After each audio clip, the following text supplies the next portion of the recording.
Estamos começando mais um episódio do Pode Sim Te Ajudar, hoje com um convidado super especial, Lawrence da THX Transportes. Ele vai contribuir e muito com você. Lawrence, se apresente para quem está nos assistindo. Bom, vamos lá, prazer, obrigado pelo convite. Sou Lauro Stataren, CEO da THX Log.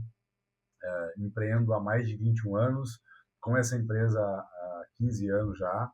Sou pai de 3 adolescentes, casado com a Mayara, um cristão, um apaixonado por esportes. Eu brinco assim que eu sou um sobrevivente, vim de uma família super humilde, não passei necessidade, mas a gente não teve tanto luxo na nossa infância, mas tive uma infância muito feliz. Sou criado por uma mãe maravilhosa, numa família grande, então sou uma pessoa que aprendi a estar no meio de muita gente, sou muito falador, assim, gosto de... Minha bateria social é muito alta, minha mulher fala que até demais, mas sou uma pessoa, assim, apaixonada pela vida.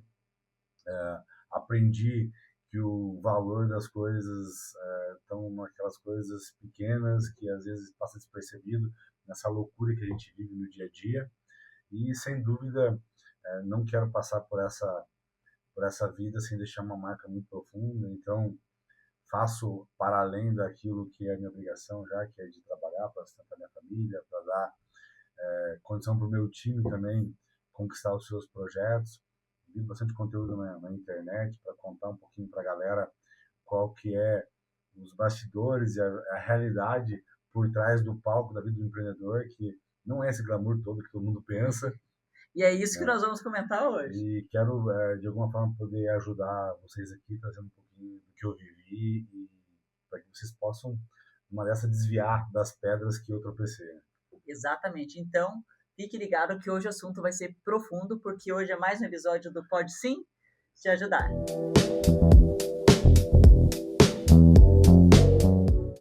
Lawrence, vamos lá. Então, você comentou que você começou do zero, típico empreendedor brasileiro, sem recursos, e o estado que acho que todos nós começamos, que é o estado da sobrevivência, né? Nesses 15 anos de mercado, onde hoje nós conseguimos ver muito na internet que eu quero escalar, o escalar está muito, muito rápido, né? Expandir, faturar mais.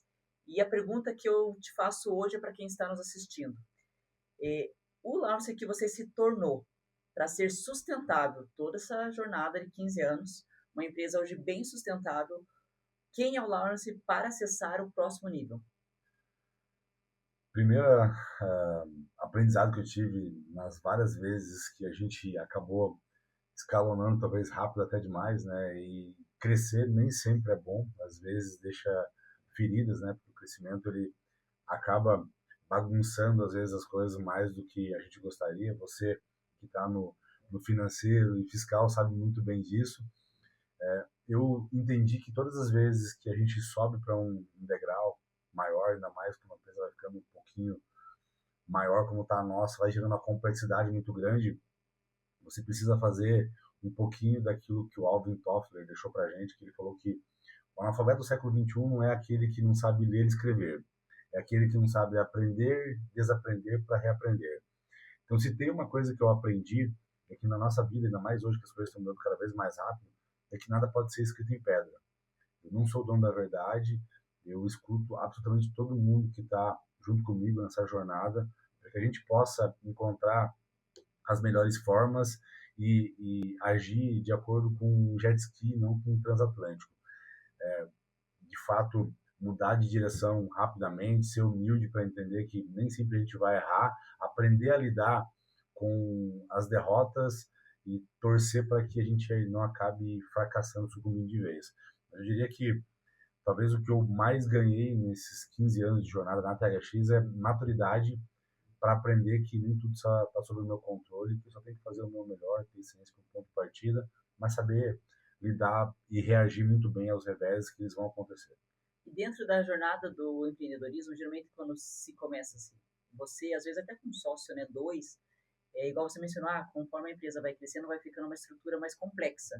Porque aí você é obrigada a crescer com a empresa, senão a empresa vai morrer, né? Ou o empresário cresce a mais para poder ter essa gestão sob controle, certo? Controle, vamos contar 50%. Mas nesse crescimento, quando você inicia sozinho, vamos montar até 10 funcionários, vamos dizer assim, você busca, me corrija se estiver errado, mas conosco foi assim, você busca a perfeição, porque está tudo sob controle, né? Você consegue, a comunicação é mais fácil, então fica mais relevante você conseguir ter mais assertividade em alguns processos. Como que foi você lidar, por exemplo, eu saí de 10 funcionários, agora estou com 40. Qual o desafio dessa jornada de 10 para 40 e o que foi os principais erros e o que você teve que remodelar, tanto o ego do Lawrence, porque às vezes é o nosso ego, que você precisa mudar, mas também dentro de um processo efetivo, falou assim, isso não vai funcionar, eu vou ter que voltar para trás. Eu acho que teve duas fases que foram bem gritantes, assim, a mudança e a necessidade de eu dar um zoom out e realmente entender o que estava acontecendo. Porque às vezes você fica enfiado dentro da operação e você não percebe o que está de fato acontecendo ao teu redor. Primeiro, assim, eu abri a empresa em 2010 e em 2013 eu quase quebrei. Mas eu brinco que eu ajoelhei, mas não deitei, sabe? De fato, foi a lona. Naquele momento eu entendi que eu era muito empreendedor, mas eu era zero empresário. Então eu fazia as coisas muito no coração, assim, muito na força, na raça, no talento, na disposição, mas não tinha as skills que eu precisava para comandar minha empresa. Naquele momento eu descobri que não é porque eu sabia fazer bolo que eu podia ter confeitaria. Que desse lado da mesa aqui o jogo era outro, era bruto e que eu precisava me preparar. Aí eu saí maluco atrás de conhecimento. Instalei o chipzinho do Lifelong Learning na minha vida. Desde então, de 2013 para cá, só teve um ano que eu li menos do que 20 livros, então eu já estou batendo, sei lá, uns 300 livros depois que eu comecei essa jornada. Como diz o Sócrates, né, quanto mais eu sei que nada sei. Então, eu fui aprendendo nessa jornada que a humildade, ela é um tipo de sobrevivência. A gente entender que a gente precisa de pessoas, que a gente precisa ter mentores, pessoas para a gente se espelhar, que já chegaram em outro patamar, se cercar de gente boa, escapadas que não são tão boas, que às vezes são pessoas próximas da gente. E uma coisa que eu sempre falo para o meu time lá, que é um time jovem, é que você que está buscando a alta performance, sabe que no meio do caminho você tem que deixar muita gente para trás. As pessoas que você ama, mas que não estão vivendo a mesma jornada que você, elas não vão entender as suas escolhas. Então, faz parte desse processo. Então, teve nesse momento de 2013 muito de eu entender que eu precisava ser empresário, que eu precisava entender de gestão, que eu precisava entender de liderança, de verdade. E depois estudando várias coisas, assim, vários temas distintos, até que a gente chegou em 2021, que a gente deu um outro tiro bem grande. Eu pivotei um modelo de negócio em 2017, então eu desconstruí aquilo que a gente estava fazendo, a gente foi para esse modelo que a gente tem hoje. Você mudou o modelo do negócio no meio do caminho. Eu tinha frota própria, tinha barracão, tinha tudo isso, e hoje eu sou uma espécie de Uber do transporte. Não tenho nenhum caminhão, com menos de 50 colaboradores. E aí, deixa eu te perguntar, porque assim, na área de transporte existe desde o motorista, que ele quer ter o melhor caminhão para tirar foto, né, o cavalinho lá, e tem também o ego do dono, para assim, eu tenho 50, uma frota de 50 caminhões. Como foi esse romper do X para zero? Então, é muito legal porque eu preciso fazer um disclaimer para você entender como que aconteceu isso. Lembra que eu falei que eu estava maluco atrás de conhecimento, né?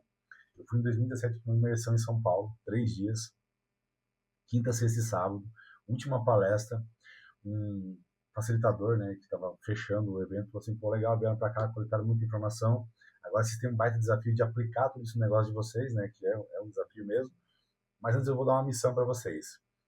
Volte para suas casas, descanse com suas famílias, segunda-feira monta um arrum com seus líderes e comece a montar um negócio que vai quebrar a sua empresa.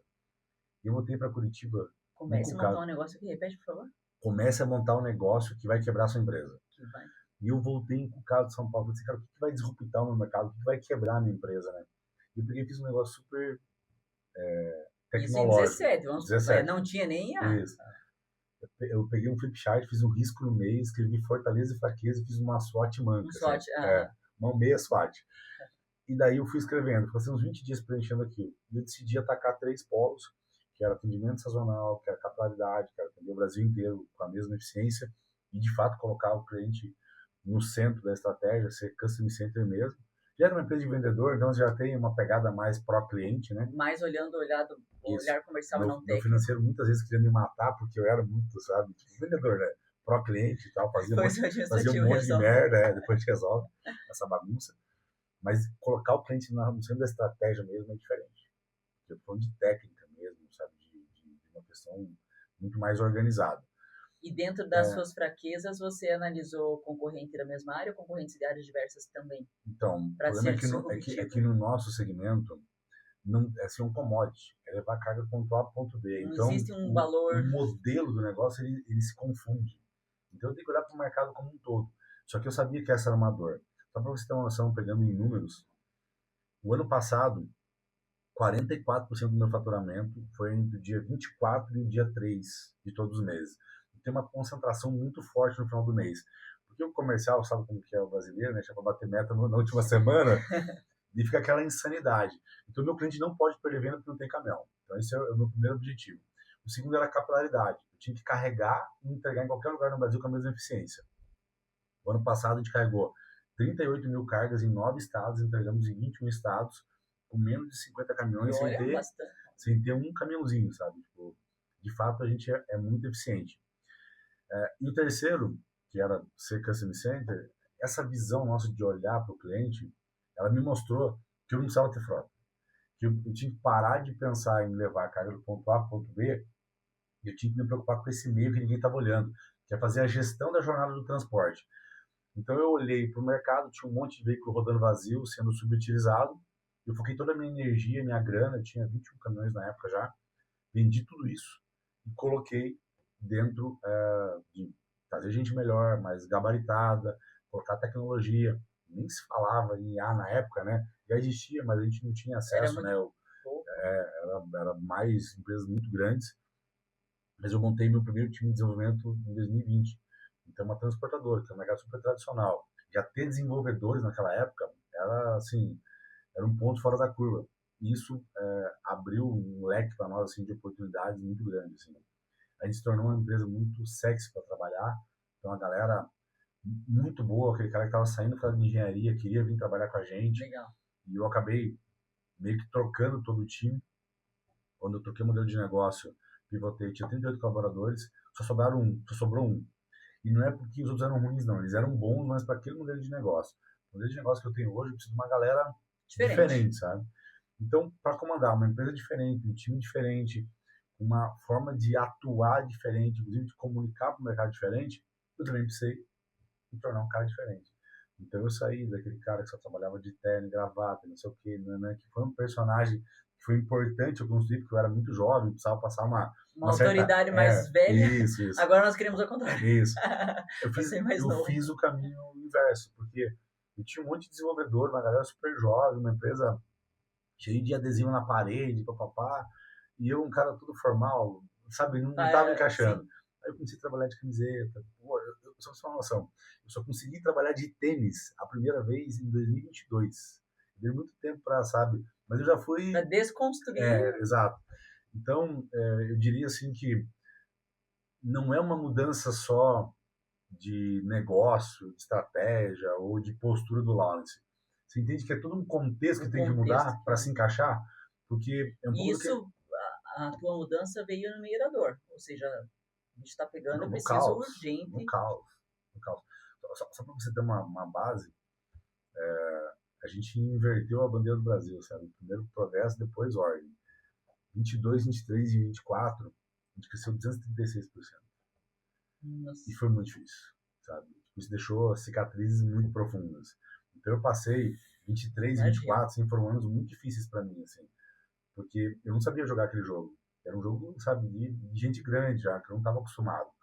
E eu tenho um perfil de cliente, que é um perfil de cliente difícil. Então eu atendo VEG, Coca-Cola, Mercado Livre, Café das Corações, Ambev. É uma galera assim que você não tem muita margem para erro, sabe? E tem um processo gigantesco. E eles não estão organizados como a gente pensa que eles são, não, sabe? Eles são bem... Você que já trabalhou em Big Four sabe o que eu tô falando. Eles são às vezes mais bagunçados que a gente, são mais bagunçados, mas você tem que... Você, como cliente, é obrigado a seguir o processo deles. Fornecedor, você não pode errar. Não pode errar. Então, a gente aprendeu a trabalhar, assim, a gente foi forjado no fogo do inferno mesmo. A gente aprendeu a trabalhar... Eu preciso me organizar, é urgente. No nível hard. E isso foi muito difícil, mas deu pra gente uma bagagem que hoje, quando chegou esse momento de transformação digital, nosso mercado não está nem olhando para isso, a gente está muito preparado. Então, assim, agora a gente olha para a nossa empresa, para trás, e a gente vê assim que tudo que a gente passou, na verdade, foi só um treinamento para o que a gente vai viver nos próximos anos. Então, você fala de IA hoje lá, Não é o meu time de projetos, meu desenvolvedor, como era antes, que vai lá e executa as coisas. É o meu financeiro que faz os seus agentes, o time de operação que faz as suas próprias automações, o time de projetos virou um curador. Legal. Ele vem, ajuda o time a quebrar uma barreira de algo que ele não está conseguindo fazer, mas ele não faz, ele ensina, e depois que o time faz, eles vão lá e fazem, de fato, uma curadoria, dê uma olhada em cybersecurity, para ver se não tem nenhuma brecha, né, porque tem muita vulnerabilidade, e se não vai dar nenhuma merda, sabe? Às vezes o cara fazer uma automação que vai bagunçar o RP e tal. Então, assim, em resumo, a transformação ela não acabou, muito pelo contrário, está num momento assim de completa ebulição, e quem não tiver assim, Não, e hoje vai em dia, penar. né, acho que em qualquer mercado, você tem que estar olhando na tecnologia, né? Eu acho que vocês usam muito hoje, porque é uma inteligência de mercado que, se continuam vão contar na área de transportes tradicional, que é entrar nos bids, concorrência, e ficar esperando, e vamos dizer assim, né, que é o tradicional do Vai morrer. transporte, é uma... E qual dica você coloca hoje de hábitos que você tinha antes, tanto do Lawrence empreendedor, que eu acho que o empreendedor é a paixão, né? É, e também do Lawrence, que hoje tem um raciocínio mais profissional, mais maduro, com mais sabedoria, né? Que no início às vezes nos falta sabedoria. Muito. Então, quais hábitos não cabem mais que você fala assim, isso aqui morreu, e por mais que a paixão às vezes exija do empreendedor de querer voltar ao velho caminho, você consegue hoje ter a sabedoria e falar, não, isso não me cabe mais. Essa é uma resposta bem complexa e me permita fazer ela de uma forma talvez um pouco mais construída, assim, estruturada. Não existe bala de prata. Não tem uma coisa que você fala assim, cara, se você fizer isso daqui, cara, tua vida vai mudar. Eu acho que é uma junção de pequenos hábitos que separadamente eles não têm poder nenhum, mas que juntos transformam você num super-herói. Então eu diria, sem medo de errar, que a alimentação é muito importante. A atividade física é muito importante. Você manter a tua cabeça sempre oxigenada, respirar sempre fora da bolha, não estudar só sobre aquilo que é o teu setor, que você não está só sobre contabilidade, é você lá olhar sobre marketing, sobre venda, etc. Manter a tua capacidade cognitiva aguçada, se manter, assim, ser extremamente cirúrgico nos ambientes que você anda, porque a bem verdade é o seguinte, o ambiente que você se coloca mostra muito o que você procura. Uhum. Então, assim, todos nós, eu, você que está assistindo, todo mundo é influenciável. Então, se você está num ambiente onde as pessoas têm hábitos que Ruins. não são alinhados com aquilo que você quer se tornar, você precisa sair. Mas eu diria assim que do que fez mais diferença para mim, sem dúvida nenhuma, foi encontrar e fazer grandes amizades, que hoje são grandes mentores que eu tenho. Então, se cercar de gente melhor do que eu e que hoje eu consigo também ter habilidades para também conseguir contribuir para eles. E o que eu falo para todo mundo que me pergunta lá no meu Instagram, no LinkedIn, em qualquer lugar, se você pudesse me dar um conselho, principalmente para quem é jovem, um conselho que você acha que vai mudar a minha vida, eu diria que ler 2 livros por mês, pro resto da vida, tem que ser uma coisa inegociável. Ah, mas eu não gosto de ler. Gente, quem faz o que quer é criança, adulto faz o que precisa. Pensa igual. Eu sou super agitado. E mesmo assim eu vou lá e paro. Só que o que eu faço? Eu tenho um horário na minha agenda que é o meu momento de leitura. E o que está na minha agenda, eu vou fazer. Eu não sou uma pessoa organizada, mas eu sou disciplinado. Então eu construo uma agenda para que eu siga aquela agenda. E olha o ritual da agenda, né? Eu gostei dessa frase. Eu sou disciplinada, mas não chego a ser tão organizada. Mas eu sou disciplinada também. Então, como eu trabalho sobre rituais com agenda, se tá na agenda, eu vou fazer. Se não tá, não vou fazer. Exato. Ah, não, mas não tá, não vou fazer. Exato. É exatamente isso. Isso para quem é muito agitado, eu acho que ajuda muito a centrar, né? Então, agora é o horário. Eu também tenho ritual de leitura. Então, de manhã tem 3 rituais, daí vai pro meu filho, do meu filho vem trabalho. Então, você vive sob uma demanda para você tentar dar conta de tudo, não significa que vai dar, mas que você consiga realmente ter uma organização no seu dia. Dentro dessa trajetória que você tem, organização, conseguir, né, vamos contar, você deve ser colérico no perfil comportamental, normalmente, né? Dentro da agitação, do perfil já natural e do dia a dia que acaba impulsionando você a ser mais agitado, dentro das decisões que você tem que tomar. quais hoje que é a sua esteira diária. Por exemplo, aí eu acordo, tá, eu já tenho uma pré-programação da leitura, leitura o quê? Vou chutar o meu é desenvolvimento pessoal, espiritual, e aí vou para a estratégia. Então, eu leio 3 assuntos sempre.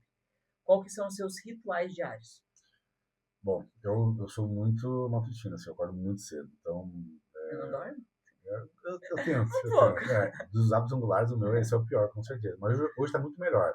Eu dormindo 6 horas, 6 horas e meia, assim, tá, já foi Tá pior. bom. Já foi pior. Mas eu acordo 4 e pouco da manhã, mais ou menos. Aí eu tomo um banho, não é gelado, mas é um banho um Não, pouco. não chegou no nível do Não, banho gelado mas é um ainda, pouco tá mais bom. frio, assim, que eu acho que é legal para dar uma acordada. Acordar. Vou fazer minha oração, tomo meu café, fazendo a minha leitura. Aí eu leio ali uns 40 minutos e daí eu vou treinar. E daí eu faço triatlo. Então, eu Olha que legal. faço no mínimo 2 treinos de manhã ali. Então, eu faço um treino de musculação, uma natação, uma corrida e uma musculação, enfim. Eu tento fazer 2 treinos de manhã. Quando é umas 8 horas da manhã eu terminei meus treinos, então eu já orei, eu já me alimentei bem, eu já fiz um monte de exercício, já tomei muita água. Tá Eu, eu, é, 220. eu chego 9 horas no trabalho, eu tô pegando fogo e meu time tá acordando ainda, sabe? Então é uma outra pegada. Aí eu, enfim, tenho todas as minhas agendas com o meu time. Agora eu tenho ido para o escritório de manhã, mas eu fiquei um tempão, ano passado, uns 6 meses, não indo de manhã.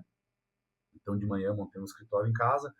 Eu odeio home office, eu gosto de gente, sabe? Eu gosto de pegar nas pessoas, sabe? Eu sou desse jeito. Minha mulher fala que eu sou carente, assim. Aquilo que eu te falei, eu tenho uma bateria social alta, ela fala, alta até demais. Mas eu ficava de manhã, A tua mulher assim, é o que do perfil comportamental? eu não sei. Geralmente é o dos contra, Não, fleumática, não, conformidade. a verdade, assim, a minha mulher é um ser que ela tem que ser estudado, assim, sabe? Tem um filme do Wolverine que ele é casado com uma mutante, que essa mutante, quando encosta nele, acalma ele. Ela é essa mulher, sabe? Ela tem esse superpoder de apaziguar os ambientes, sabe? Legal. Ela é impressionante. Como eu falei, muito espiritualizado e tal. Então eu ficava de manhã em casa, porque eu pareço assim uma estrela cadente, sabe? Todo mundo que me vê faz um pedido. Então eu não conseguia, Vereador. não conseguia trabalhar direito porque não é que eles me atrapalhavam, é que eu prestava atenção em tudo, sabe? Cai uma caneta, eu olho, eu sou desse tipo. Não sou uma pessoa focada, assim, eu sou mais agitado. E eu comecei a ficar de manhã em casa para resolver aquilo que dependia de foco, que era mais difícil, que dependia de criatividade e tal. E eu ficava ali das 8 até as 11h30, mais ou menos, terminava, geralmente ia fazer mais um treino, e daí eu chegava no escritório 1h30 da tarde, e ficava até 7 horas da noite. Só que o que mudou quando eu fiz isso? De manhã eu focava só naquilo que só eu podia resolver, aquilo que eu não precisava ter interrupção. Então em 3 horas eu fazia um estrago, eu fazia muita coisa. E à tarde, o meu foco era sempre ser do meu time. Então era hora de eu ter as reuniões com o meu time, de eu falar com o cliente, enfim, de eu olhar, digamos assim, para o mundo externo. Foi impressionante como meu dia se tornou mais produtivo. Mais impressionante mesmo. Agora, como tem 2 líderes novos em treinamento, e acaba que eu sou a pessoa que tem que fazer essa passagem de bastão, digamos assim, então eu estou indo no escritório de manhã até treinar eles, que eu acho que vai mais uns 2 meses, daí eu quero voltar para essa rotina de não ir para o escritório de manhã. Só que daí o que acontece? A ideia é que teve uma mudança muito grande no Lawrence. Eu chego em casa às 7 horas da noite, mais ou menos, 7h30 no máximo, e dali pra frente, cara, quem morrer, amanhã eu mando for. Eu não pego mais o celular, eu consigo desligar completamente. Naquele momento eu sou da minha família. Porque você já leu os 5 linguagens do amor? Já. O meu, sem dúvida, é ato de servidão. Assim, se vai me dar um presente, eu fico até com vergonha, sabe? O da minha mulher é tempo de qualidade. Então, o maior presente que eu posso dar para ela não é uma bolsa da Chanel. Uhum. É eu sentar com ela e estar igual tô contigo aqui, olhando no olho, prestando Estar atenção, presente. estar presente. Então, das 7 da noite, quando eu chego, até as 9h30 que eu vou dormir, eu sou 100% dela, dos meus filhos, assim, enfim, eu fico com a família. Uhum. Eu não nem foco em assistir muitas coisas que eu quero assistir. Eu só vou colocar alguma coisa, por exemplo, no YouTube, que nós dois vamos ver juntos. Então, é o momento da gente ler junto, às vezes a gente faz meditação, alongamento juntos, a gente faz tudo junto, vai cozinha junto, mas a gente está junto, sabe? Juntos. Então, eu divido muito bem o meu dia em blocos. De manhã, eu sou 100% Lawrence, das 4 da manhã até as 8, 8h30. Das 8h30 até 7 horas da noite, eu sou da THX. e depois das 7h30 até as 9h30 eu sou da minha família. Em resumo, é isso. Em resumo, é isso. Então, ó, se você está muito desorganizado, quer ir para um próximo nível, quer empreender um pouquinho da vida, um empreendedor da vida real, e dentro do... Porque vamos contar em escalar serviços, né? Eu não sei se no ramo de transporte se é possível escalar. Muito. É? No meu caso, é um caso desse. É. E como que você faz essa escala sem perder o controle, né? Não necessariamente, eu entendo que nenhum empreendedor vai ter 100% de controle, porque depende de pessoas. Onde tem pessoas, incontrolável.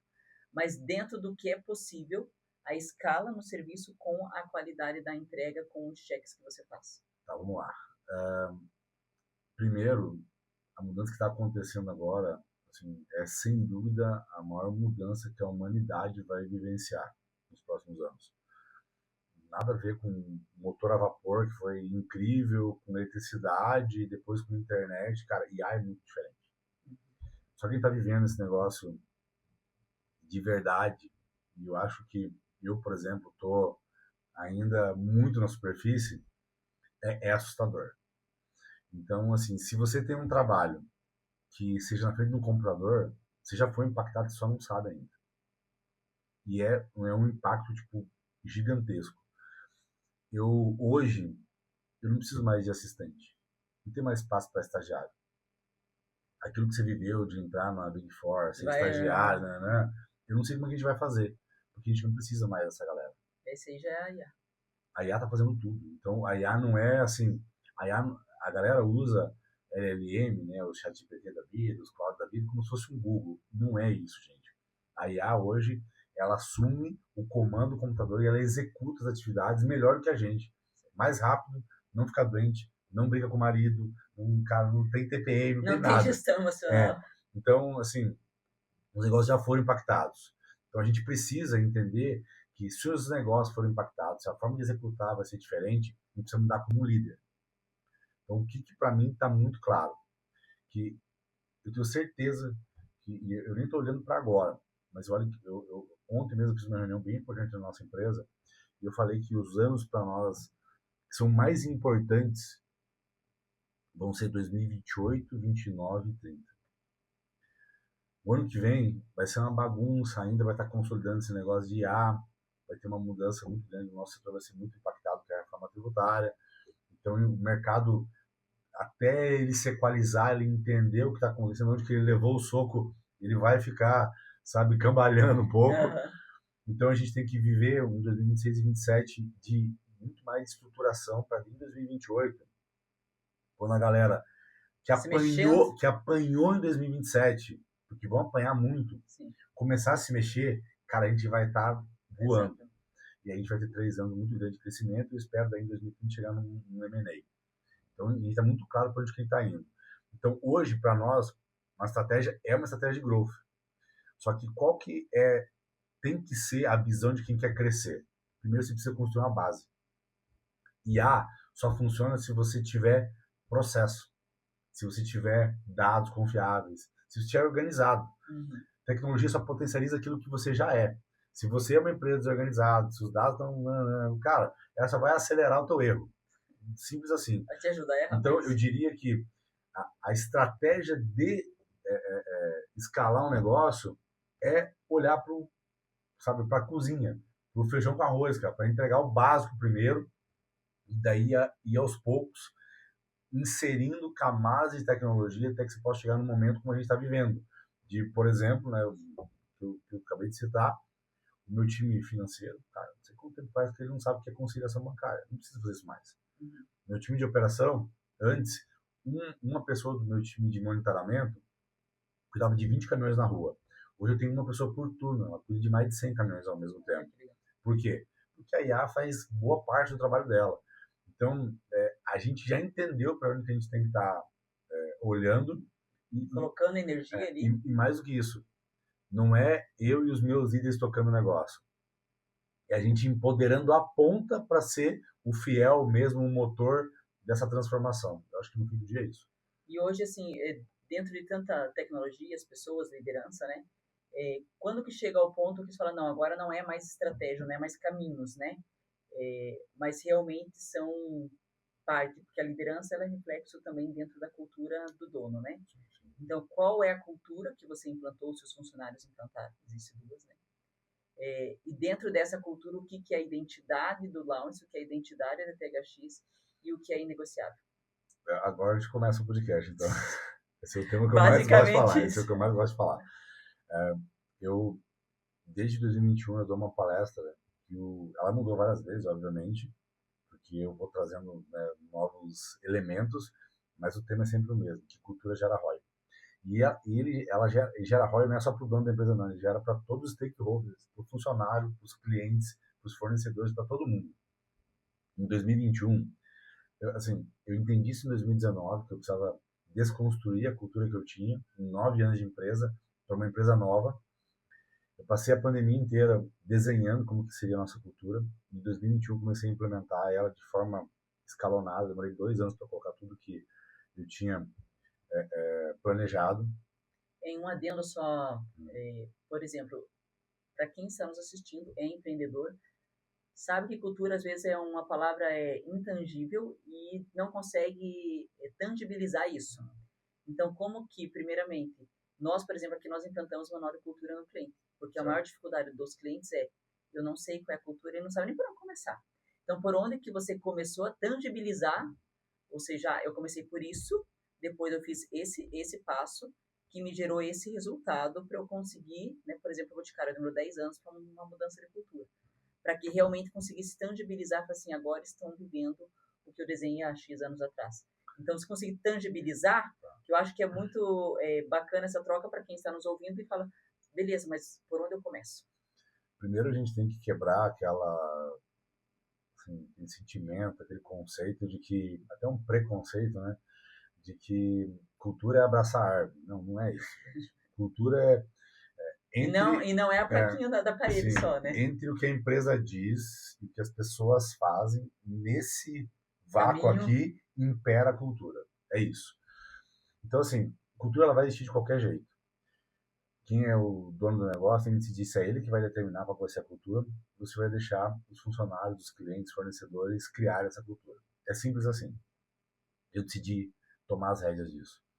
Então, eu diria assim que a coisa que para nós foi mais importante é que no início de 2021, quando a gente voltou do home office, né, depois da pandemia, fiquei 4 dias para os meus líderes, 4 dias, para escolher 6 valores. Olha só. 4 dias. Cara, foi assim, a gente discutiu o sexo dos anjos lá. Por quê? Eu entendi o seguinte, quando eu vou e faço essa palestra de cultura, eu pergunto quem se voltar para sua empresa agora e perguntar qual que é a missão, visão e valores da nossa empresa, 50% do time acertaria. Cara, ninguém levanta a mão. Tá, 25%. Cara, ninguém levanta a mão. 10%. Aí alguém fica com vergonha, sabe? Uma meia dúzia levanta. O fato é que a gente comete um erro muito grave, que é desenhar missão, visão e valores para o mercado, para colocar no site, para colocar na proposta comercial. E na boa, ninguém lê isso, cara. Ninguém olha para isso. Eu nunca li. Você garante que não leu também. Falar exemplo prático. O nosso nós temos aqui, claro, cada um define dentro das suas palavras, mas é uma única direção. Só que eu nunca tinha colocado na placa. Porque como a gente vive isso muito forte, cara, quem entra aqui, sei lá, não dá um mês, você já entendeu o negócio da cultura. Sim. Só que eu nunca tinha, eu era a pessoa que não tinha placa. E aí eu falei, não, eu ficava me incomodando porque a maioria das empresas tem uma plaquinha escrita, mas daquilo não serve para nada, né? E aí eu comecei a literalmente descrever e fiquei um mês descrevendo o que realmente, de fato, nós conseguimos tangibilizar, mas de maneira escrita. Eu acho que isso é válido também, porque se você não sabe por onde começar, faz o que você fez, né? Senta na cadeira, vamos começar a rascunhar. Sabe como que foi essa construção? Foi muito legal. Assim, a gente definiu uma missão muito clara, né, que é dar liberdade para o nosso cliente ficar no seu próprio negócio. Então, assim, produz cadeira e vende cadeira e a distribuição deixa comigo que eu resolvo, que é uma parte muito complexa mesmo do processo. E os valores que, basicamente, assim, eles tinham que ser bonitinhos, não é ética, compromisso, responsabilidade, não é isso. Quais seriam os valores que norteariam as ações do meu time? Então, nosso primeiro valor lá é pessoas antes de tudo. Então, assim, nós somos uma empresa muito humana, mas a gente é uma empresa do coletivo. Então a gente é pessoas antes de tudo. Eu nunca vou fazer nada que te beneficie, mas seja em detrimento do time. Depois, nós fazemos diferente. Não quer ser uma empresa tradicional. Somos ágeis. A gente odeia a burocracia. Temos uma mindset de crescimento. Então, se a pessoa entra lá com uma cabeça de funcionário público, não desmerecendo, mas é que é uma velocidade diferente, Sim. ela não vai ser feliz lá. Então, não vai rolar. Somos todos empreendedores. E aqui eu não estou falando para eles terem senso de dono, não. Porque é só quem está com o couro na reta é que, de fato, sabe como que é ser dono. A pessoa tem que ser responsável pela carreira dela, sabe? Pela caixinha dela. Porque uma empresa ela é um aglomerado de pessoas com expectativas e ambições diferentes, e onde a gente vai chegar são a soma dessas ambições, uma vez realizadas. Então é muito isso. E por último, eu demorei para entender que esse era o mais importante, é que nós somos flexíveis em processos, mas irredutíveis em princípios. Lá nada é escrito em pedra. Lá tudo pode ser alterado desde que as pessoas me convençam. Mas se você pisar em algumas linhas, quebrar alguns valores que a gente tem lá, cara, não tem conversa, não tem segunda chance, a gente manda embora. Então, cultura, de novo, é fácil de você ir lá, criar uma aula de cultura, fazer uma festona, comunicar pro... Cansei de ver essa baboseira, cara. Comunica pro time, babá, e faz camiseta, e faz caneca. Somos uma família. Cara, mas ninguém cumpre aquilo, sabe? Ninguém vive aquilo. Então, acho que o primeiro passo é eu viver intensamente aquilo ali, porque exemplo não é a melhor forma de ensinar, é a única. E depois é eu ter estômago para tomar decisões difíceis quando as coisas saírem do rumo. Então, assim, eu sou um guardião feroz da nossa cultura. E só assim ela se manteve, né, durante tanto tempo e está, sem dúvida, assim, cada vez mais forte. Muito bacana. Então, se você ainda precisa ou nem sabe por onde começar, pegue essas dicas, porque eu acho que é valiosíssima. E hoje, o que, que você entende que é uma empresa lá de trás imatura, com a definição de uma empresa madura? Obviamente, eu penso que nós sempre estamos no estágio anterior, né? Porque não sabemos o que está por frente e vamos falar que nós hoje somos imaturos. Mas dentro das estatísticas que nós temos hoje, o que, que você entende que é a THX imatura lá atrás, com o que, de fato, hoje, não, hoje eu entendo que certas decisões não faz sentido, porque nós já temos certo grau de maturidade e vamos ter que falar um não nesse aspecto. Eu acho que se você quiser que a tua empresa cresça, você tem que poder morrer. Acho que esse é o primeiro ponto, sabe? Você que é líder, que é o fundador da empresa, você tem que se tornar substituível. Quando eu falo substituível, eu não estou falando aqui de você sair da operação. Cara, essa bullshitagem, Uma vez por mês. tem que sair do operacional, isso não existe. Você não tem que viver os detalhes da operação, mas você tem que estar perto, sabe? Você tem que estar tem que saber o que está sentindo. acontecendo. Que a gente, cara, a gente é tipo um tubarão, a gente sente o cheiro de sangue de longe. Quantas vezes abriram uma planilha para mim de Excel com 60 células e eu olhava assim, cara, aquele C36, aquele número tá estranho, cara. Mas o cara abria, tava errado, sabe? Então a gente tem um faro diferente, sabe? Mas eu diria assim que aprender a delegar é extremamente importante. Abrir mão do controle, isso é muito difícil, porque o empreendedor, no começo ele faz tudo, ele cruza e corre a cabecear. Então ele abrir mão disso aí é muito difícil. Eu comecei essa jornada em 2018 e digo para você assim, foi penoso, porque eu via a pessoa sofrer para fazer uma coisa que para mim era muito fácil. Só que eu tinha que deixar ela sofrer porque fazia parte do processo dela de aprendizado. Então eu acho que aprender a delegar é muito importante. E depois a empresa ser dono dos processos. Eu acho que você já viu essa história se repetir milhares de vezes e isso não vai acabar tão cedo, que sai uma pessoa de uma determinada empresa, até da nossa. Senhas com ela, tudo com ela. Cara, e todo conhecimento vai embora dessa pessoa. Cara, isso, assim, é a maior cagada que a gente pode fazer de gestão. Então, hoje, lá, assim, não é que as pessoas são insubstituíveis, são substituíveis, não é isso. Tem pessoas que são muito importantes. Mas se qualquer pessoa sair de lá, cara, o negócio não para.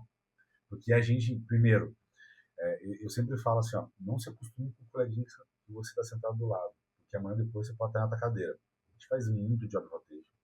Eu acho que isso pro profissional é bom, sabe? É excelente. Então a gente faz muito essa transmutação. A gente escreve tudo. Então tudo aquilo que é atividade que a gente vai repetir, que precisa tomar decisão, que tem alçada, tudo isso aí tem missão de trabalho. E hoje, com o IA, está muito mais fácil de Nossa, fazer e muito mais fácil de conferir. Então, hoje, por exemplo, eu tenho meus agentes lá que eu não preciso ficar cobrando os meus itens que estão fazendo ou não estão fazendo. Eu participo de uma reunião com eles, o meu agente cria a ata, ele vai lá no ClickUp, cria a atividade que eu combinei com você que você tem que entregar na quinta-feira, 2 horas da tarde, e ele vai cobrando de você os steps para garantir que quinta-feira, quando chegar o dia, você vai me entregar. E se você não me entregar, ele vai me avisar. Então, esse trabalho que eu tinha de ficar fazendo essa gestão, não tem mais.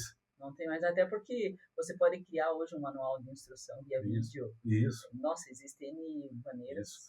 Então, assim, hoje, de novo, eu lembro que eu falei que IA só funciona se tiver dados. Então, beleza, eu quero automatizar uma tarefa, o que a IA precisa saber? Beleza, qual que é o meu desafio, qual é o resultado que eu espero, e daí ela vai te ajudar a construir um caminho. Ó, 80% eu consigo fazer sozinho, mas esses 20% aqui tem que vir um ser humaninho, apertar esse botão e conferir isso daqui, para ver se não vai dar pagamento, por exemplo. Aí ela faz tudo. Ela vai lá, faz as conferências, cria a remessa, ela faz tudo. Mas eu não confio ela ir lá, subir no banco e pagar sozinha. Então ela entrega a remessa prontinha, cara, Tem para que o ter meu um começar a double pagar. check humano ali Mas pra... ele vai lá e, exatamente, confere. Beleza. A gente foi lá, pagou, fez o processo tudo certinho, bonitinho. O que meu time de auditoria faz? Eu tenho um controle lá, e daí a gente tem os analistas, eles vão lá e vão conferir, não linha a linha, porque, por exemplo, pagamento é muito pagamento, mas vão conferir por amostragem. Então eles vão pegar lá diariamente, eles têm lá, vou chutar o número aqui, mas é bem assim. Ah, eu vou fazer 15 conferências de pagamento de motorista, 3 de boleto, né? Ele confere algumas coisas, alguns itens Vai de para mostrar se o processo isso, tá... mas a gente olha tudo, Uhum. tudo. Porque a hora que dá um desvio padrão, aí se devolve para a IA e pede para ela te explicar o porquê, aonde que a gente errou ali no processo. Às vezes é o cara lá da operação que não lançou no TMS corretamente, às vezes é um Ah, pode boleto acontecer. que veio errado, aí a gente vai descobrir onde está a merda, sabe? Mas pode acontecer. E hoje, assim, então, a tecnologia ela muda muito, né? E aí, vamos considerar, se você não tem uma empresa com o mínimo de processo, não precisa ser vamos contar né, aqueles robustos, né? Mas um mínimo de processo, seja no Excel, via vídeo, Word, a IA também vai se perder porque você não tem a tua identidade, não tem exatamente o que você quer, e aí acaba não tendo o resultado efetivo, né? Então, de tudo um pouco aqui que nós conversamos, falamos de cultura, falamos um pouco, né, até da rotina e processos ali que consegue ajudar tanto na estratégia, mas também como no teu operacional e principalmente se você é do ramo de transporte, acho que isso foi muito rico. Hoje para você, você falou assim, eu faço a minha meditação, leio livro, dentro da cultura, eu acho que vai repetir um pouco isso, né, da cultura da Sem dúvida. empresa. E o que Jesus é para você? A gente brinca, né? O que o cara Jesus representa Sim. para você? É muito difícil de tangibilizar, assim, mas eu estou no momento mais espiritualizado da minha vida. E até estava conversando com você, né, antes de começar, que antes eu era um cara muito ritualista. Eu adoro ir na igreja, eu adoro, sabe, tipo, ler o evangelho, eu gosto disso, sabe? Eu estou numa pegada agora que eu estou lendo um salmo por dia, para ler o livro de Salmos inteiro. Mas hoje eu enxergo Deus nas pequenas coisas. Eu enxergo Deus nos aprendizados, até nas pessoas chatas que ele coloca no nosso caminho para ensinar alguma coisa pra gente, sabe? Então eu acho que hoje a minha relação com ele, eu continuo seguindo os rituais, continuo indo na igreja, continuo fazendo tudo isso, mas eu acho que hoje ele é muito mais presente na minha vida do que ele era no passado. Então antes eu acho que eu ligava e desligava a chave de cristão. E hoje eu acho que eu vivo o cristianismo de uma forma muito mais leve até, sabe? Leve e intimista. É isso. Então eu acho que espero que alguém não se sinta desrespeitado, mas eu acho que ele é meu brother, assim, sabe? Tipo, ele é a pessoa que eu posso conversar, pedir orientação. Eu não tô dizendo que eu sou supersticioso, mas todos os dias que eu levanto, eu coloco o pé direito no chão, né, para não me dar uma zica, e sempre falo a mesma coisa. Obrigado pela oportunidade e dar-me discernimento para que eu tome as melhores decisões. Eu só agradeço pela oportunidade de estar acordando mais um dia e peço discernimento. Só isso. É assim que eu começo todos os dias. Então eu já começo meu dia conversando com eles, sabe? Eu acho que é um pouco disso. Bacana. E quais renúncias, dentro tanto das suas premissas e ilegalidades que às vezes nós temos abertas? Eu entendo que a ilegalidade é, por exemplo, vou contar o Brasil, né? Ah, você sabe que não emitir documento fiscal e sonegar é ilegalidade que você está vindo para a tua Sim, família e para a tua empresa. sim. Sei lá, qualquer outra transgressão, seja, enfim, calúnia, enfim, qualquer ilegalidade que você vai abrindo as brechas e aí os problemas vão chegando, igual o Thiago Brunet fala, você mesmo cria teu próprio problema porque você abre ilegalidade para tua vida. Então, quais renúncias para que você tente eliminar o que tem consciência de ilegalidade e quais essas renúncias que te custaram e você fala assim, foi incrível, foi difícil, mas foi uma renúncia que eu precisei fazer. Lembra que eu falei sobre o ambiente? Se você está num ambiente onde as pessoas são desonestas, por mais que sejam pequenas desonestidades, aquilo vai se tornando normal para você. Se está num ambiente, o homem tem muito isso, né? Se está num ambiente, cara, que, cara, teus amigos são tudo, tipo, trai mulher, cara, aquilo vai começar a ficar normal para Normal. você. Então, eu entendi, assim, que viver uma vida de honra é o único caminho para você ser realmente uma pessoa de sucesso. Porque a felicidade, ela tá muito não é na quantidade de grana que você faz, mas no quanto que você pode olhar para trás e se orgulhar da jornada que você trilhou e que o quanto que você pode deitar a cabeça no travesseiro e descansar. Eu não fui sempre esse cara. Tipo, eu já fui a pessoa que foi seduzido pelo sucesso, sabe? E o sucesso, tipo, cara, é uma cachaça, sabe? A gente quer mais dinheiro e uma coisa que eu falo pro meu time, eles não conseguem entender isso aí, e eu respeito, porque eles não têm o mesmo confiança que a gente. É que chega uma hora que o dinheiro não faz uma diferença. Você ganhar 50 mil, 200 mil, 1 milhão por mês, não vai mudar nada na tua vida. Vai te dar um pouquinho mais de luxo, mas vai te dar acesso a uma escola para teus filhos, um plano de saúde, você ajudar a tua mãe. Você... Assim, olha que engraçado. Eu fui o tipo pobre emergente. Fiz todas as merdas com dinheiro que você possa imaginar. Eu comprei carro antes de poder, eu fiz viagem internacional, cara, que eu nem podia fazer na época. Eu vivia a vida doidado, sabe? E hoje, eu tava brincando esses dias assim, que eu tenho me tornado um cara cada vez mais minimalista, assim. E só um adendo para complementar, antes de você chegar no minimalista. Quando você saiu do 880, né? Quais eram, ou nem tinha, né? Quais eram as motivações? Era porque tinha acesso ao que você nunca teve? Ou porque você queria provar? Você consegue tangibilizar isso? Você fala assim, não, acho que eu queria provar para mim mesmo que eu dei certo. Sim. E aí eu fui gastando e eu fiz uma viagem que não podia. Primeiro, assim, por que eu me esforcei tanto? Eu sou, assim, eu não sou genial, mas eu sou uma pessoa muito esforçada. Forçado. Eu descobri isso em terapia. Eu fui uma cria, assim, eu sou filho de pai separado, então, assim, eu tive uma infância legal, mas eu morei na casa do meu padrasto, da minha madrasta, da minha avó, da minha tia, então eu fui uma criança meio, assim, meio jogada, assim. E eu tinha uma carência emocional muito grande. Então, assim, eu tinha muito negócio de ter que me sentir validado. Então, eu sempre fui muito competitivo, sempre o esporte me trouxe muito isso, assim, sabe, de querer me sentir validado. Então, eu não era o mais inteligente da sala, mas eu me esforçava muito porque eu queria estar entre as melhores notas.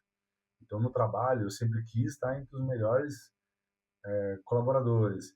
Então, tudo eu sempre quis fazer, tipo assim, eu sempre quis Se provar que. tratar as mulheres da forma mais educada possível, porque os piá eram tudo piá, sabe como que é, né? Piá. Piá sendo piá, eu fazia diferente, não, eu era super O Zé Ruela. educado, né, papá. Então, assim, eu tinha muito isso, assim, que eu queria me destacar de alguma forma, eu queria muito chamar a atenção de alguma forma. E eu acho que quando eu comecei a ganhar grana, eu vou pegar um exemplo assim, eu usava muita roupa de marca, assim, de marca cara mesmo, assim. Hoje eu, assim, Falei que às vezes não, nem podia pagar. eu não me arrependo, mas eu olho assim hoje que aquilo era completamente inútil, sabe? Eu não precisava daquilo. E aquilo é muito uma forma de buscar validação, de esfregar na cara das pessoas que eu tinha muito sucesso, entendeu? Hoje eu tenho aversão a qualquer roupa que tenha marca, sabe? Tipo, que tenha escrito. Posso até estar com uma roupa muito boa, de uma marca Mas muito cara, desde que ninguém saiba, a não ser aquela pessoa que tem um olhar muito fino, porque assim, não uso nada escrito tipo Gucci, assim, sabe? Não uso mais. Mas eu já fui esse cara, sabe? Então, eu nem critico aquele Lawrence. Eu acho que naquele momento era aquilo que fazia ele feliz. Mas hoje, cara, volta lá, olha como as coisas vão se conectando. De enxergar Deus nas pequenas coisas, Identidade. de valorizar as pequenas coisas, de valorizar, sabe, coisas que são intangíveis às vezes. Então, assim, o que eu digo sem medo de errar é que dinheiro é sim importante, é muito importante. Mas ele é importante para te dar tranquilidade, para te dar segurança. Hoje, para mim, o dinheiro ele serve só para me dar a condição de chegar um momento que eu não preciso fazer mais nada por obrigação, que eu faça da minha vida exatamente o que eu quiser. Eu quero trabalhar com, quero ser advisor, quero trabalhar com educação, eu quero ir para uma outra linha, eu não quero ser executivo o resto da vida. Estou com 43 hoje, 50 é o O meu time ali. deadline. Não quer dizer que eu não vou trabalhar.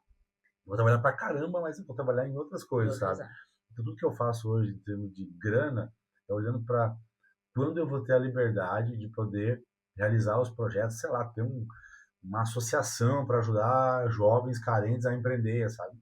Quero fazer umas brisas assim. E o dinheiro vai me ajudar para essas coisas. Mas ele, de fato, ele não compra a felicidade. Mas a falta de dinheiro traz muita infelicidade. Muito. Então a gente não pode negligenciar isso. Acho que assim, né, como grande parte do país, a miséria ela é muito latente, né, hoje no Brasil. Então, 880 é ruim, acho que tanto no ápice quanto no extremo. E dentro da tua jornada, considerando, eu passei todos os estágios, hoje dou muito mais valor né, ao que realmente importa, eu vejo, né? Então, o que realmente importa geralmente está dentro de casa, né? Não precisa, não é caro. Mas principalmente dentro da empresa hoje. Quando o Lawrence cresce, quantas pessoas você abençoa hoje? Quanto mais você crescer, quais pessoas hoje estão sendo impactadas? Uma coisa que eu sempre falo, que não é exatamente a resposta da pergunta que você fez, mas é que tudo que eu faço hoje é pensando no dia que a gente vai fazer M&A. Assim, então, sim, eu quero fazer hoje, eu não quero ter empresa por causa da vida. E eu vou me sentir muito frustrado se toda essa jornada eu ficar rico sozinho.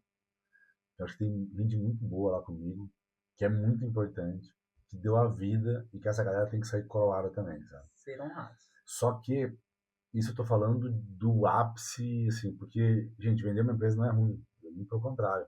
É a coroação de uma jornada, é que você construi um Exato. negócio que tem valor pro mercado, em resumo é isso.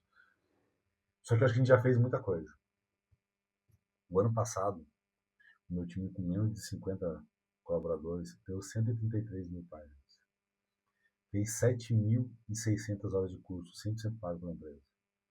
O impacto que está gerando naqueles jovens, assim, e gente, parece muito 133, né? Mas não é. É a galera lendo 2 livros por mês. Um livro e tarará por mês, Que sabe? legal. Então lá, PDI não é negociável. Você não é obrigado a fazer, mas você precisa abrir espaço para outra pessoa que queira. Então quem não faz PDI lá, eu desligo. Só que eu entrevisto todo mundo que entra lá. A última fase é sempre comigo, a terceira fase. E eu deixo muito claro isso. Eu vou tirar todas as ferramentas para você crescer. Todas. Vai ter feedback, trilha de carreira, o PDI, assim, todos os livros que você lê, todos os cursos que você fizer, a gente vai pagar. Faculdade, a gente paga 40%, pós-graduação, M&A, essas coisas, e MBA a gente paga 60%. Então a gente investe muito no liderado para dar a ferramenta para ele, para que ele possa construir a carreira dele. Saiu de lá umas 4 empresas já, eu acho que umas 3 eu ajudei a fazer o plano de negócio, inclusive. Muita gente saiu de lá para ser líder em outras empresas até maiores do que a nossa. E tem coisas que acontecem no dia a dia ali que são singelas, assim, mas o óbvio só é óbvio para olhos bem treinados, né? Um colaborador que estava 2 meses na empresa fez o primeiro ciclo de PDI dele, e ele chegou para mim e falou assim: eu estava conversando na cozinha com outro líder, e ele chegou assim, todo, assim, ele é um assistente comercial, chegou todo, sabe, tímido, assim: o chefe, deixa eu te fazer uma pergunta. Pode fazer. Então, eu li esse livro aqui, foi o segundo livro do meu PDI, e eu queria muito saber se eu podia ficar com ele mais um mês. Eu, pode, mas por quê? É que minha mãe precisa muito ler esse livro que vai mudar a vida dela, ela vai descobrir um monte de coisa, por que ela sofre tanto na vida dela, sabe? Ela é desorganizada, ela não sei o que, né? Então, ele acabou de entrar, ele já mergulhou na nossa cultura e ele estava desaguando essa cultura lá na casa dele. Olha que legal. Então, isso tem muito valor para mim, Já sabe? gerou um impacto. Então, eu diria assim que os comportamentos, lembra que eu falei de não ter bala de prata, mas os pequenos comportamentos que a gente repete muito na empresa lá, e geram um impacto muito mais abrangente do que só naquelas 50 pessoas e mais aqueles 800 motores que a gente tem. Eu acho que a gente talvez cause impacto hoje em dezenas de milhares de pessoas. E você, assim, eu digo sem medo de errar para você, você não tem noção do poder de influência que você tem no mundo. Porque a gente subestima demais isso. A gente tem muito, muito poder de influência. Porque no fim do dia, a galera leva o print, mas não deixa o like, sabe? Então tem muita gente que te admira, mas não fala. Exatamente. Aqui nós sempre colocamos, não é nem forma de cultura, mas uma forma realmente de expressar que, independente da geração que nós viemos, né? Vamos contar que a geração dos nossos pais foram mais sofridas, né? Daqui para frente, eu acho que a geração está muito mais leve, tanto de criação, informação, meios econômicos, mas que nós sejamos a geração do romper, né? Então, se tinha um lar destruído, eu vou ser o homem que eu vou honrar a minha família, eu não vou desistir da minha família. Desistir da família não existe. Então, nós temos, até no último café com o CEO que nós tivemos aqui, teve uma menina que falou assim, eu nunca pensei em casar, mas depois que eu entrei em JCJ, agora eu quero casar. Porque às vezes você está, né, até sobre o mesmo lar, mas você não tem um lar estruturado. E o que é um lar estruturado? Né? Primeiro, Deus, né, como base. Você honrar as pessoas que estão, acho que, ao seu lado. Seja na empresa, seja... Porque a fidelidade hoje é muito difícil, né? Então, eu até brinquei com a menina aqui, a Bianca, ela falou assim, a cadeira estragou. Eu falei, no casamento você troca ou você conserta? Então, nós vamos consertar, não é só trocar. Isso eu acho que como base para tudo, né? Então, hoje, quero te convidar a deixar aqui para os nossos ouvintes uma mensagem final sobre quando o empreendedor cresce, a empresa vai crescer junto. Então, deixe essa mensagem final, Laurence, foi uma benção, uma honra e muito bom esse bate-papo. E o que você pode fechar aí com chave de ouro aqui o nosso Pode Sim? Não terceirize o teu futuro, o teu sucesso para terceiros. Eu acho que se você fizer um pouquinho todos os dias, você abrir mão do teu conforto do momento, pensando em coisas que de fato fazem mais diferença para a tua vida, para a tua família, para as pessoas que você ama, para quem te admira, para quem, enfim, depende às vezes de você, sem dúvida o retorno é muito maior. A gente subestima demais, a gente superestima o que a gente pode fazer em 6 meses e subestima o que a gente pode fazer em 10 anos. O que eu fiz na minha vida em 20 anos é impensável. Se eu falasse para aquilo lá de 20 anos atrás, lá em 2026 você vai estar assim, cara, esquece. Eu jamais acreditaria. Mas eu fui uma pessoa persistente, eu acreditei no longo prazo e principalmente, errei muito, mas quando eu passo a régua eu tomei mais decisão boa do que ruim. E decisão boa é às vezes, indo na linha do que você falou de honestidade, é de você abrir mão do caminho mais fácil em prol daquilo que é verdadeiro, que é justo, que é cristão. Então, em resumo, viva uma vida de honra, tenha um pensamento de longo prazo, se cerque de pessoas boas e coloque o coração nas coisas para fazer as coisas com muita intencionalidade. Acho que é isso. Show de bola. Gente, obrigada. Siga o Pode Sim, compartilhe esse episódio também para quem você acha que faz sentido, que vai agregar e ter o seu romper aí na sua vida. Laurence, obrigada. E esperamos vocês com o Laurence para o próximo episódio do Pode Sim.